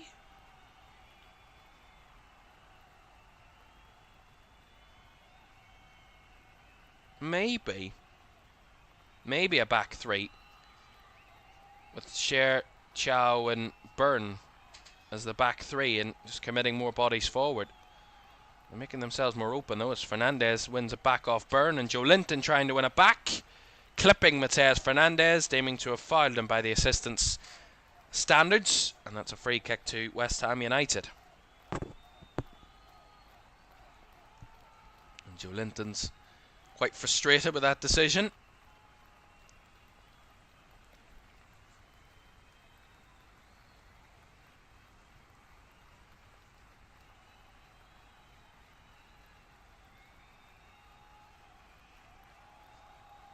And 25 minutes to go. West Ham leading by 2-1.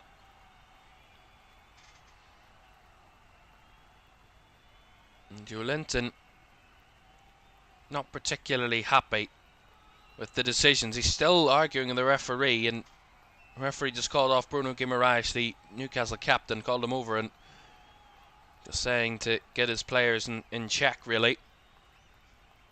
Joe Linton clearly frustrated with that free kick decision. Free kick taken left-footed, flipped all the way towards goal and away by Nick Pope. Got in the right place at the right time there, didn't really have to do much, as Joe Linton flicking his header behind for a West Ham corner. We see this again. It's directly from the free kick, bounces right in. I don't know whether it takes a touch off Souček. Is it in the middle? See it here. Might come off Bowen, might come off Souček, one of the two. And Pope is in the right place at the right time. Just kind of reactionary. Throws an arm at it, and it's punched away. But West Ham's corner taken short, round to the back post. It comes, and the header is tipped over the bar by Pope. Once again, it's Max Kilman with a header once more. He had another header saved in the first half. Well, he's had another one here saved This one a really good header. Back post. Gets up and over his man, and Dan Byrne at the back post, who got it all wrong. And a really good header by Caoimhan. Punched over the bar by Pope. Hanging on a little bit here in Newcastle. West Ham's corner, cleared away at the near post. Back to Paquetá, who delivers it to the back post. Mateus Fernandez takes it down. Now Somerville. Lots of compacted, very compacted area. Fernandez whips back in. Brought down. No chance to shoot. Somerville's won it back off a defender. Somerville crowded around. So Debo now. Bowen flips it into the box. Bouncing around, still falls, and it's bounced in! And it's Freddie Potts that gives West Ham an extension to their lead, but the flag's gone up. And that is a horror way to end that moment. Flag's gone up. Calmness ensued. Well, that is a heartbreaking way for that to be taken away from him. Freddie Potts. See it again. There's no offside there, if I'm honest. I think he looks on to me. I'll have to see a replay. VAR will have a look at it, of course, and make sure that it's the correct decision. But what a spot by the officials. That's offside. What an incredible spot by the assistant referee. But they will check at VAR. And VAR already ruled out a penalty for West Ham in the first half. This could be a decisive moment in this game. It was disallowed on the field. Freddie Potts waits in anticipation. Looks at the referee, Rob Jones. And the decision is no goal. Confirmed offside for Thomas Souček. Freddie Potts thought he had his moment on his full Premier League debut. But that old nasty offside trap catching them out once again. But his dad, Stevie Potts, on the bench at West Ham, thought his son had his moment. We all thought that was going to happen, but you just felt that West Ham were all over Newcastle again. They were clinging on Newcastle, clinging on for dear life there, and they got away with it. Here's Jared Bowen, got a bit of space, got a deflection straight down the throat of Nick Pope. They're back in this game again, West Ham. They've been quite silent since the start of the second half. They've come alive once more.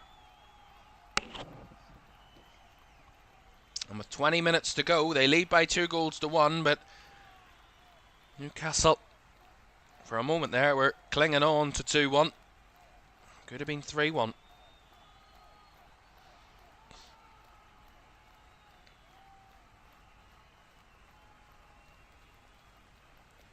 Here's Joe Linton. Byrne. Guimaraes. Referee had to dive out of the way there. Fabian Schär wanted to hit one from range, but that was easily closed down by the first man in his way, and that was Lucas Paquetá, who has it now. Not in a hurry, Lucas Paquetá. He's got Fabian Schär for company, deep in his own half there. And back it goes to Caoimhan, and Areola will unleash it. Juff with a header across the midfield, and went down, did Fernandez, not getting a free kick that time. Here's Jacob Ramsey. Right to the left it comes for Joe Linton. Now Guimaraes. Down the left hand side comes Joe Linton again. Up against Wan-Bissaka. Back it comes to Chow, and moving it nicely, Newcastle. In and around the West Ham box, but not much threat inside the box for the moment. Barnes, Murphy. Back it goes to Fabian Schär. Now Tonali. Murphy, nice ball into the box. Nice flick by Harvey Barnes, who was bulldozered out of the way by Jean-Claire Todibo. And behind for a goal kick. Great defending from West Ham there. Really aggressive. And we see this again. How tight is this? Oh my God. It is literally half a toe offside. It is mere inches, if that. There is no way if the assistant referee knew that was offside. He was guessing. There's no way he knew that was offside. Even from when we saw the replay angle, it looked really tight. But he was offside, Souček. But what a painful way to disallow a goal for Freddie Potts. His dad on the West Ham bench. And his full Premier League debut would have been the fairy tale story. Could still be. Still 18 minutes to go, but it's just one of those fantastic Premier League moments that it would have been. West Ham win it back here with Diouf. And now bursting away down the left is Paquetá. He's got Bowen. Look at the space for Jared Bowen. And he can take the touch. Oh, just a little away from him. Bowen still got it though. Here's Jared Bowen. Trying to work it towards goal. Blocked. Gets it back to Wan-Bissaka. He's trying his hardest here to get somewhere. Finding Bowen again. Who will play it back the way to Fernandez. Paquetá. Potts with a lovely little through ball. Here's Wan-Bissaka. Has he got options? He tries to cut it back, but the offside flag is up again. This time against Aaron Wan-Bissaka. You see it here again. Never really gets himself back on side. Wan-Bissaka. Yeah, Murphy was the last man, but he's definitely offside. You got to say the momentum again is still in West Ham's favour. Swung back the way. A third for West Ham looked more likely than a Newcastle equaliser at this moment in time, but anything can still happen. And it looks like Eddie Howe's going to make another change. Anthony Elanga is awaiting on the sidelines, so more attacking substitutions. That'll be their final substitution. Here's Jacob Ramsey. Battling was Paquetá. Said he got the ball. The referee saw that. But the ball falls to Murphy. Back it comes to Sher, but there's no room whatsoever for Newcastle to exploit at the minute. West Ham are incredibly compact and they're in around the edge of their own 18-yard box, and there's no manoeuvring from Newcastle whatsoever here. Murphy, whip ball in. That's a chance. Wan-Bissaka's header. It's kept in play. It didn't go behind. Fernandez has to block Joe Linton's cross. It works it way back with Byrne. And now Barnes with the ball in. Away by Caoimhan. Brought down, chested down by Bowen. Deep in his own half. Let's try to lay it off to Souček there, but not on the same page, those two. As we enter the final 15 minutes here at the London Stadium. West Ham 2-1 to the good. Murphy scored the opener for Newcastle inside 4 minutes.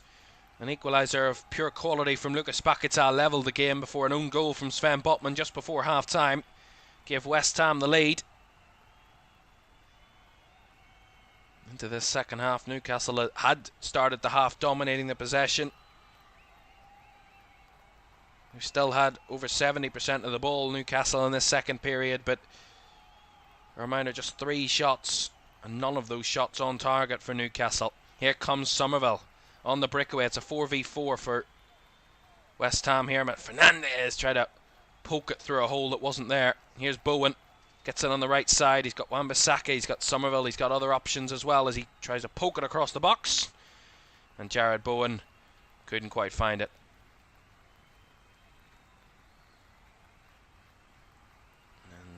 And Newcastle are going to make their 5th and final change then. It's going to see Jacob Murphy replaced by Anthony Elanga. Murphy, the Newcastle goal scorer, is replaced by some fresh attacking legs in Elanga. Sorry, Dan, apologies. Do you play FPL? I do. I do indeed. It's not going great at the minute. I've Fabian Schär in my fantasy team, and at the minute, it's getting me 1 point. But it's not going awfully. Yesterday was quite good. West Ham corner, right hand side. Paquetá over it, left footed delivery. It's lofted into the box and caught comfortably by Nick Pope. He watched it all the way.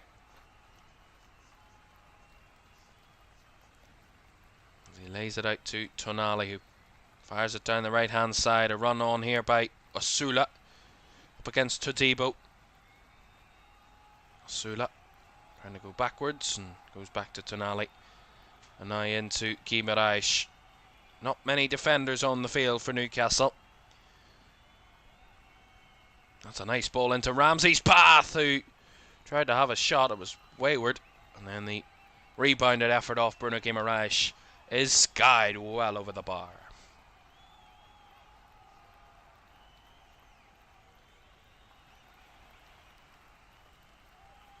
There's a penalty at Hampden Park for Rangers. 10-man Rangers are trying to level the game against Celtic. It's James Tavernier against Kasper Schmeichel. In the Old Firm League Cup semi-final, 10-man Rangers, James Tavernier. Marcus Tavernier plays for Bournemouth. We'll see him a bit later, hopefully. Here's James Tavernier to level things for Rangers from the penalty spot. Scores 1-1. Celtic 1, Rangers 1 in the League Cup semi-final, and that is far from over yet. Very intriguing. Into the last 10 minutes there. We are about 11 and a half minutes out from the final whistle here at the London Stadium. West Ham 2-1 to the good. An interesting stat for you. Newcastle, 7 of their last 13 Premier League goals for Newcastle have been scored in the final 15 minutes of matches. Only 1 of their previous 34 beforehand scored in the 76th minute or after. And Bruno Guimaraes' 90th minute winner against Fulham on match day 9 was their latest winning goal since March of 2024, when Harvey Barnes scored against West Ham. It's all still to play for. Certainly in Newcastle's part it is. Here's Ramsey again, not much room there as Paquetá gets the ball and felt he was fouled. Didn't get the foul and Newcastle get the throw in. There's not much contact there. He went down a little easily, Lucas Paquetá, if I'm honest. It's not a foul in my opinion. A little soft.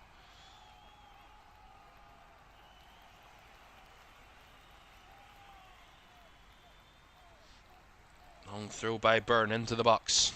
Up and away at the near post by Todibo, and Somerville trying to spring away. He was brought down. No foul, said the referee. Just down the right hand side comes Alanga. Back to Tonali. Tonali looking to work it into the box. Up and away by Freddie Potts, and back to Tonali it comes. Newcastle starting to impose themselves a bit more. 10 minutes to go. Tonali! Too heavy to find Guimaraes. Goal kick.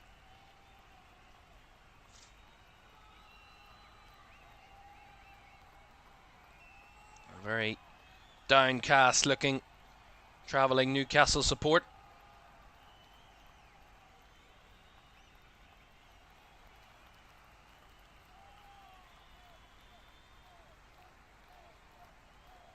Eddie Howe seems frustrated.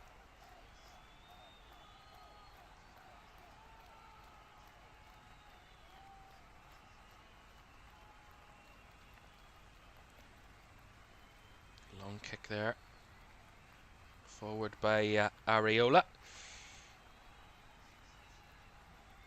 And received. Dan Byrne pinged one forward there for Newcastle, but again there's no vision really. And their attacking play there, it looks like they're hitting and hoping at times. Newcastle, that's a lovely little press again. Beating the man, and now here's Jared Bowen. West Ham have bodies forward here if they want to use one of them. Here's Mateus Fernandes. Shot charged down. Back to Walker-Peters. Now Diouf. Down the left-hand side comes Paquetá. Chops back onto his right foot. Paquetá back to Diouf. Going to work up a cross. Does really well. Finding Walker-Peters into the box. And the cross deflected off Tonali. And into the hands of Nick Pope. But certainly threatening there again, West Ham. By the way, Somerville was taken off for Kyle Walker-Peters about a moment or two ago. For West Ham, their second change of the afternoon.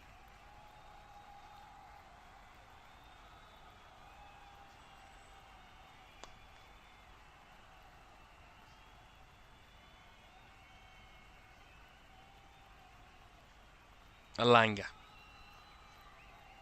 Tonali. Back to Fabian Schär. To Sandro Tonali. Poking it through the lines. Nice little ball to find Osula. Osula with a cutback. Well blocked by Freddie Potts. Again, West Ham on the right page to clear it away from danger.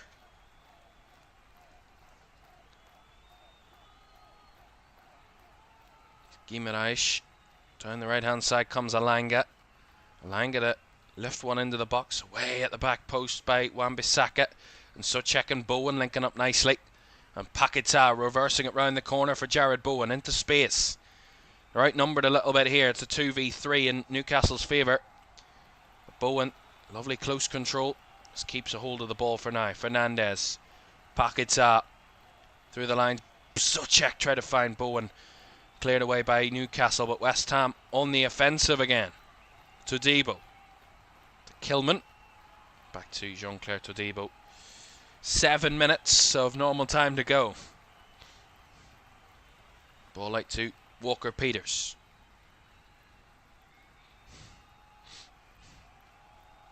Cut back to Paquetá. Diouf, and now West Ham will just try and manage this game, but also try and keep the threat of it attack ongoing. As Souček with a press, well closed out. And now here come Newcastle. Ramsey in his own half to Tonali. Alanga back to Tonali, who flips it over the top, finding Ramsey. Down the right side. Goes over under a challenge of Paquetá. And deemed to have touched the ball. Wanting a foul there, Ramsey, and touched the ball while he was down. So it's a free kick to West Ham.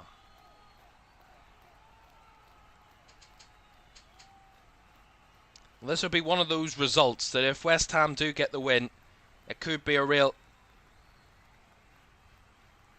kind of catalyst for maybe a change in the atmosphere, a change in the trajectory of West Ham's season. And I know this will only be game 10 of a long 38-game season, but momentum will start to build, and negativity will continue to grow if results don't keep going their way. And of course, it's nowhere near the end of the season, or nowhere near catastrophic, but this could be a major result in inciting belief in this West Ham team and squad that there is improvement and that they are on the right track under Nuno Espirito Santo.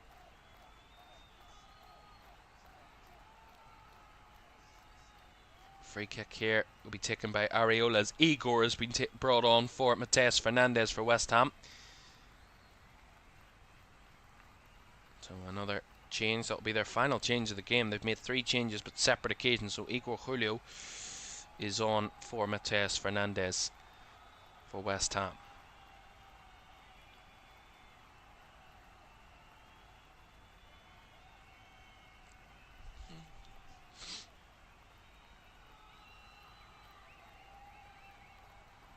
Guimaraes. Tonali. And Chow trying to again go direct, but again every time they try and find a man, and Joe Linton that time was the target, it's well marshalled, well covered and well denied by West Ham United. They have been fantastic today, West Ham, defensively. Since that goal they conceded early, it kind of shocked them into life, and they've been fantastic ever since.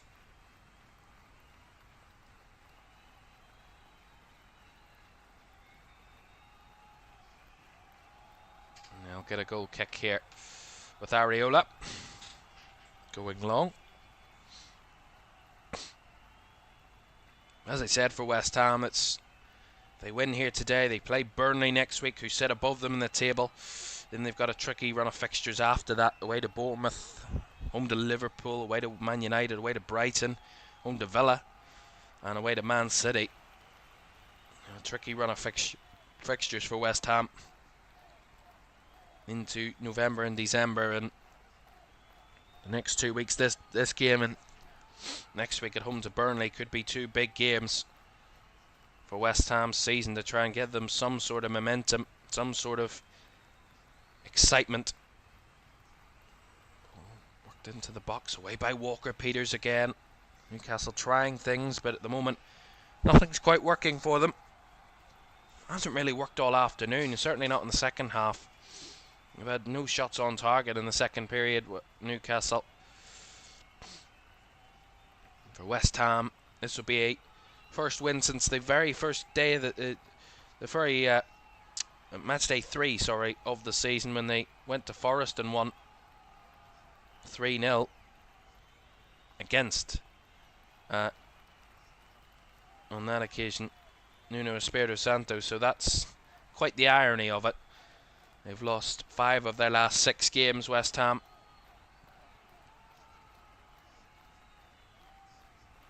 And actually would be their first home result of the season, their first home win of the season.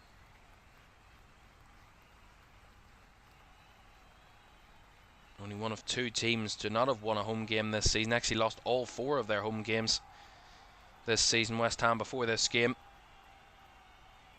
Them and Wolves are the only 2 teams yet to win a home game this season. That would change if it stays as it is.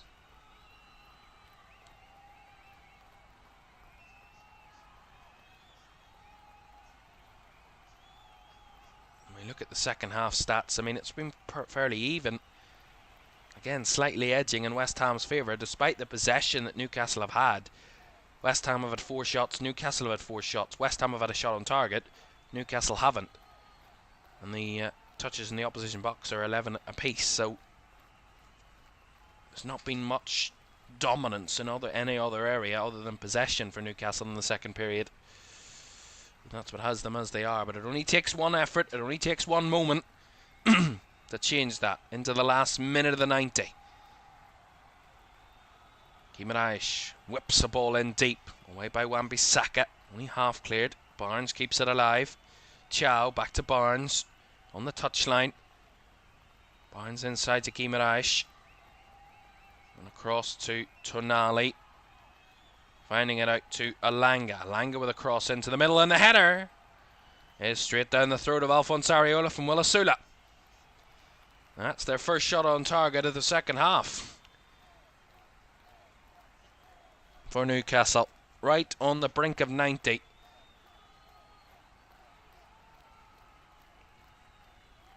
Here's Bowen trying to hold it up, and let's see how long will be added on.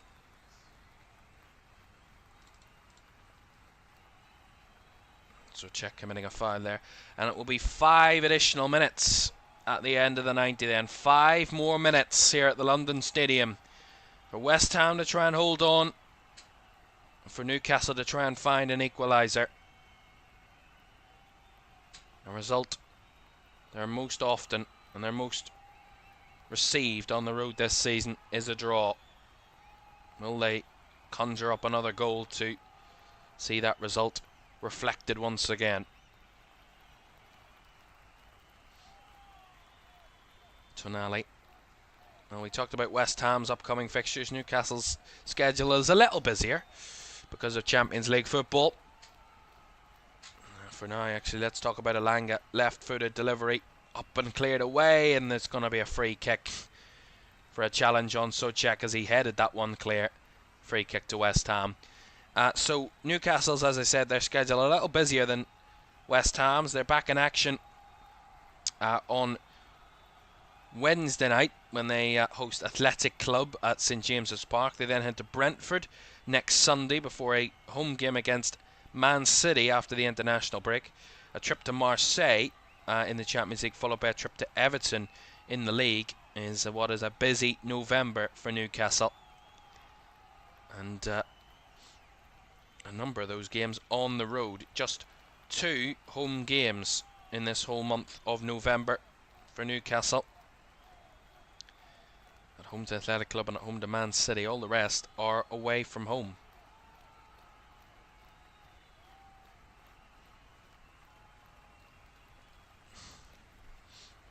That's a nice touch by Bowen into the final third. He could end it here, and that shot is over the bar. He wanted a deflection. He thought it was a corner, but the referee says goal kick. There's 2 balls on the field though, so have to get rid of that quickly. 3 minutes of the 5 added to go, and a long ball forward is too far ahead of Anthony Alanga. Goal kick to West Ham. Players starting to feel that they're nearly there, and this could be a big moment in the season. We talk about sliding doors moments and fine margins in the Premier League. How there is so much similarities, how every side is so close together, and so everybody can beat everybody. And that's what makes this game so good, but certainly the Premier League so good. This could be a real sliding doors moment for West Ham in the early part of their season. It has been so terrible to watch, they would say. 7 defeats from 9 games. Just 4 points on the table. That could skyrocket to 7 and almost achieve nearly all of their points they've achieved in the first 9 games in 1 game alone. That's what there's on at stake here in the final minute and a half. Dan Burn to whip this ball in from a throw-in. Long throw-in coming. Burn loops it up into the air.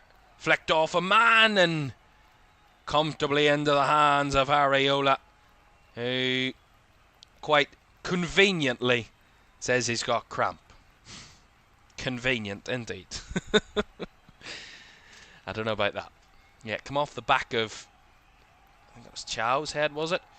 And then Fabian Schär was close, but Areola, confident hands.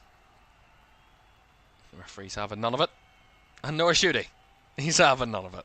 I mean, honestly, you better just get up now. There's no point in you just sitting down on the floor now. Will Asula trying to help Areola back to his feet in a quite energetic manner. And Areola's in no hurry to get back to his feet, but of course the referee will have the watch stopped. It will not really matter how long he stays on the ground for. Frustration from Eddie Howe on the sidelines.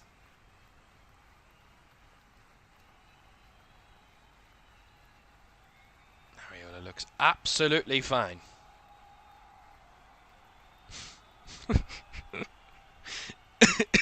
You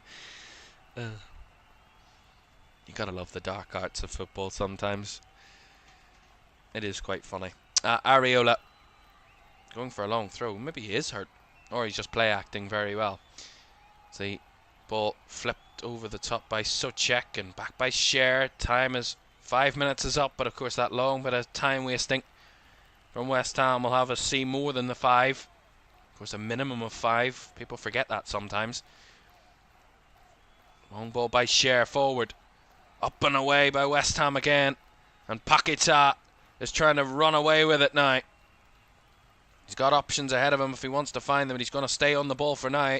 Holding off Ramsey, and the ball goes out of play, but out for a Newcastle throw. Ramsey getting very physical there with Lucas Paquetá, and his frustration showing. And he gets himself a yellow card there, Jacob Ramsey. And I think Lucas Paquetá might have got a yellow card as well.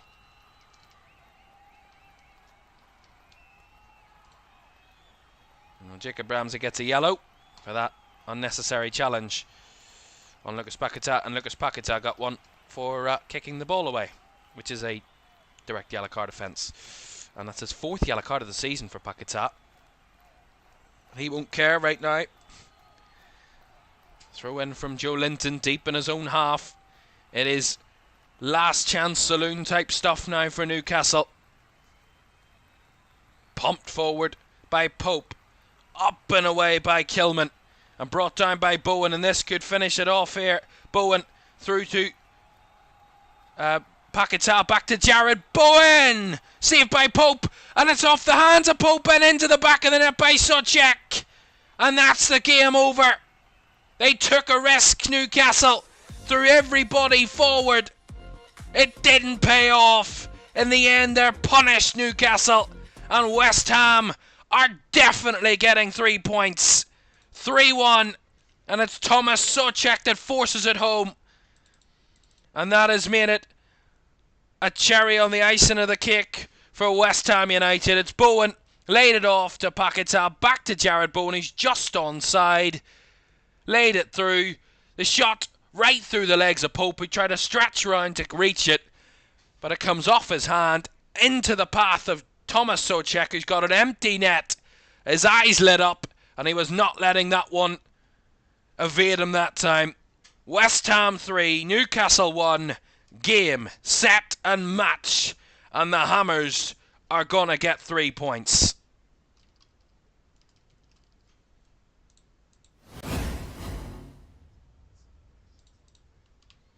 And what a moment. However, what are they checking now?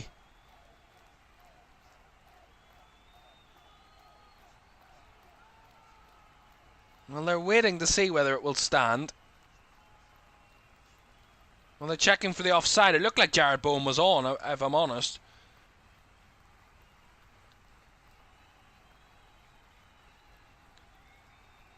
I don't know where the offside could be. If Jared Bowen's not offside, then there's no other player that could be offside, surely. I would like to see a replay of what they're actually checking for offside here for, because what are they actually checking? Well, Rob Jones has got a decision, and it's a goal. And there it is. And that is the confirmation that West Ham were waiting for. Jared Bowen is onside. He looked quite clearly onside. He was a good yard onside there. They're trying to make it a bit more dramatic than they needed it to be. It was as dramatic as it could have been. Fantastic. The relief for Nuno Espirito Santo. The relief inside the London Stadium. Incredible for West Ham United after what has been a torrid start to the season. Losing a manager, getting another one in, and Nuno Espirito Santo's magic is starting to show. West Ham United by far the better team over the 90 minutes today. Newcastle will be very disappointed in themselves, as they probably should be. They were quite atrocious in front of goal. They barely got in front of goal, if I'm honest, to threaten Alphonse Areola on too many occasions. But a wonderful job for West Ham, and maybe is starting to see that they are turning their form around, that they're turning this game and turning their season around so early. They will celebrate with a rising chorus of bubbles that will ring around the London Stadium.